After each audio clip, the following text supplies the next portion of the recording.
Okay, so at the last meeting, we started this now that the pandemic announcements are over, and we're all fatigued on that, so we're starting with our second edition of Local Government Fun Facts. Last week, I did the Where Do Taxes Go? This week, we're going to reminisce about the Housing First program for homelessness, because there's been a lot of discussion in the public arena and unfortunately a lot of both misunderstanding and misinformation about Housing First. So I just want to review this for everyone. So at the top row here, what you have is what had been going on in this country for decades, and it's essentially a housing readiness program, and it was the traditional homeless shelter program across the country where people would we would try to get people to enter a homeless shelter, which is not permanent housing, and even when you're in the shelter, you are still technically homeless. And from this situation, you would try to do various social work programs, whether medical, mental, behavioral, job training. If you could get through here, then your next step traditionally was transitional housing. Again, not permanent housing, but transitional housing. And then from there, you would move from these interventions to the next set of steps, such as training, further education, employment, and finding ultimately a permanent home. So the old process was, the goal was housing. And again, this goes back many decades. And as you can see, these are all failure points. And the reason is, under the traditional rules of a shelter, you couldn't come in until early in the evening, and you had to leave first thing in the morning. There were also other rules stating that, for example, you had to be completely sober. So for many people, utilizing this over and over didn't work, and hence many people became what later was labeled service resistant, in part because they'd gone through this laundry system and been cycled and cycled and not really be able to get out the other end. So in recent years, the Housing First model has been adopted. Now, this model actually goes back also several decades to New York. I think it was outside of New York City or in New York City.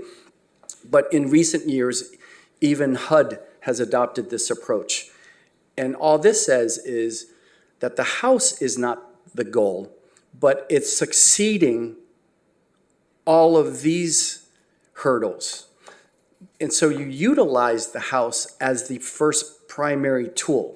And again, it's called Housing First, but it's not a house. It's some form of housing, right? It can be permanent supportive housing. It could be a small apartment. It could be a shared living space, various ways. But the theory here is that if you just get the permanent housing so that you have warmth and shelter and safety and security, it's a lot easier to work on all these issues here. So imagine if you're at the shelter overnight and in the morning you had to leave, but then you had to try to make these appointments, or you had to try to meet your therapist out in the park, it's very, very unlikely that you can succeed. So Housing First only means the house becomes the first principal tool. It does not mean that Housing First is all. In other words, the program isn't called housing and that's it. It just says housing is first, and then you work and pursue all these other needs that you may or may not have in order to achieve or re-achieve life stability. So again, Housing First just means the housing is first. That's the theory, it's the tool. It doesn't mean we just want to give homeless people fancy homes and then walk away from them. It's not that at all. And then the last thing I will say is we're still in a position, and I think it's changed over time, but around 5 years ago, when the housing crisis really exploded on the West Coast and in California, most people viewed homeless people as criminals. And the good news is we've evolved away from that, not entirely, but mostly. But the bad news is now we're all fixated on mental health crises. And now my fear is now we're looking at all homeless people as being in desperate need of mental health. And while some of that is true for many of the people, it's not entirely true. There are plenty of people in the homeless community who they're not criminals, they're not drug addicts. Fortunately, they don't suffer any major mental health issues. What they suffer from is having fallen into extreme poverty, right? So obviously it's complex and it requires a multitude of interventions and services at multiple layers, levels, what have you. But poverty, we believe that if we could manage to prevent homelessness from poverty, that may well be half of the population. So our program, just a few months ago, we housed a 90-year-old gentleman who had been homeless for a couple of years.